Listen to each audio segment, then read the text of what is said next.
آئیے آج کے اس تجزیے میں عالمی سیاست کی ایک انتہائی طاقتور شخصیت پر بات کرتے ہیں، زی جن پنگ۔ ماؤ زیدونگ کے بعد چین کے سب سے طاقتور رہنما کے طور پر زی جن پنگ نے نہ صرف چین کی سمت بدلی ہے بلکہ پوری دنیا، خاص طور پر امریکہ کے ساتھ تعلقات کو بھی ہلا کر رکھ دیا ہے۔ آج کی اس وضاحت میں ہم ان کی زندگی، ان کے عروج اور ان کے عالمی اثرات کو حقائق کی روشنی میں سمجھیں گے۔ ہمارا آج کا سفر ان 5 حصوں پر مشتمل ہوگا: انقلاب میں پرورش، کھلی معیشت کا خاتمہ، مکمل کنٹرول کا دور، عالمی عزائم اور ٹکراؤ، اور آخر میں نظام میں دراریں۔ چلیے شروع کرتے ہیں۔ سب سے پہلے بات کرتے ہیں پہلے حصے کی، انقلاب میں پرورش، امیری سے جلا وطنی تک۔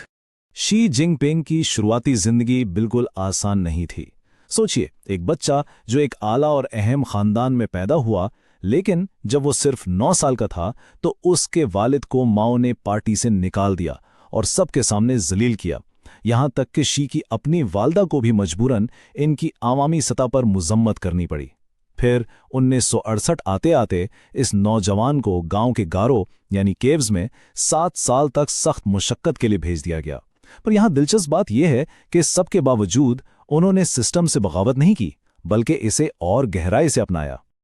اور یہ بات اس مشہور قول سے بالکل واضح ہو جاتی ہے کہ اگر زندہ رہنا ہے تو ماؤسٹ طرز عمل یعنی ٹول کٹ میں مہارت حاصل کرنی ہوگی، باقیوں سے زیادہ سرخ یعنی لائل بننا ہوگا۔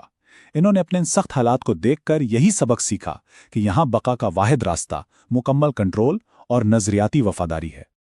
اب آتے ہیں دوسرے حصے کی طرف، کھلی معیشت کا خاتمہ اور سمت میں آنے والی بڑی تبدیلی۔ دیکھیے، ماؤ کے وفات کے بعد کا جو دور تھا، خاص طور پر ڈینگ شیاؤپنگ کا زمانہ، اس میں چین نے دنیا کے لیے اپنے دروازے کھول دیے تھے۔ مارکیٹ اکانومی اور اقتصادی آزادی دی گئی اور اس کا عروج ہم نے 2008 کے بیجنگ اولمپکس میں دیکھا تھا۔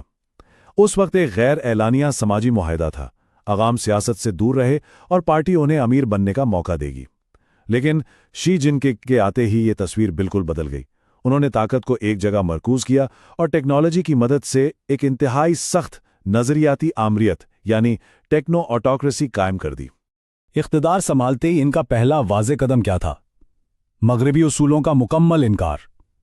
ڈاکیومنٹ نمبر 9 کے نام سے مشہور 2013 کی اس داخلی ہدایت نے آزادی صحافت، انسانی حقوق اور جمہوریت جیسی اقدار کو باقاعدہ سازش قرار دیا، اور اس کے فوراً بعد ہی ملک میں کرپشن کے خلاف ایسی وسیع مہم شروع کی گئی جس میں دشمن اور غیر وفادار ساتھی سب کو راستے سے ہٹا دیا گیا۔ تیسرا حصہ، مکمل کنٹرول کا دور اور اس کے نتیجے میں ہونے والے داخلی کریک ڈاؤنز۔ اگر ہم آج کے چین کو دیکھیں تو یہ دنیا کا سب سے وسیع ٹیکنو آٹوکریٹک نظام ہے۔ ذرا اس اعداد و شمار پر غور کریں، 600 ملین سرویلنس کیمراز، یعنی وہاں ہر 2 شہریوں کے لیے تقریباً 1 کیمرہ موجود ہے۔ فیشل ریکگنیشن اور گریٹ فائر وال کی مدد سے انٹرنیٹ اور لوگوں کی نقل و حرکت کو اس حد تک مانیٹر کیا جا رہا ہے جس کی مثال تاریخ میں کہیں نہیں ملتی۔ بالکل رحم نہ کھاؤ، یہ الفاظ سننے میں ہی رونگٹے کھڑے کر دیتے ہیں، اور یہ کوئی معمولی جملہ نہیں ہے بلکہ یہ باقاعدہ ایک داخلی ہدایات تھی جو مقامی اہلکاروں کو بھیجی گئی تھی، خاص طور پر سنجیانگ میں اقلیتوں کے خلاف کارروائی کے حوالے سے۔ یہ درشاتا ہے کہ داخلی کنٹرول قائم رکھنے کے لیے کس قدر بے رحمی سے کام لیا گیا ہے۔ مختلف ذرائع کی تخمینوں کے مطابق شنجیانگ کے ان کیمپس میں 10 لاکھ سے زائد اوئیغور اور دیگر اقلیتی افراد کو حراست میں رکھا گیا ہے۔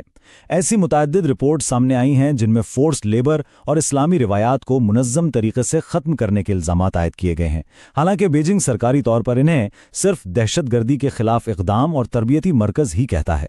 اس بڑھتے ہوئے کنٹرول کی ایک اور بڑی مثال ہانگ کانگ ہے۔ ہم سب کو یاد ہیں 2019 کے وہ وسیع مظاہرے۔ ان کے بعد شی جن پنگ نے جمہوری تحریکوں کو کچلنے کے لیے اپنا پورا زور لگا دیا۔ 2020 کا نیشنل سیکیورٹی لا پاس ہوا جس سے باغیوں پر قدغن لگائی گئیں، اور جو ایک ملک 2 نظام کا صدیوں پرانا وعدہ تھا وہ تقریباً ختم ہو کر رہ گیا، یہاں تک کہ جلا وطن کارکنوں پر انعامات بھی رکھ دیے گئے۔ چوتھا حصہ، عالمی عزائم اور ٹکراؤ اور وہ تصور جسے چین کا خواب کہا جاتا ہے۔ چائنا جیپنگ کا جو چائنا ڈریم ہے نا، وہ دراصل ایک انتہائی طاقتور اور عظیم چین کو واپس لانے کا منصوبہ ہے، اور اسی عظیم کی وجہ سے براہ راست امریکہ کے ساتھ ایک بڑا ٹکراؤ پیدا ہوا ہے۔ مثلاً اس تجارتی جنگ کو ہی لے لیجئے۔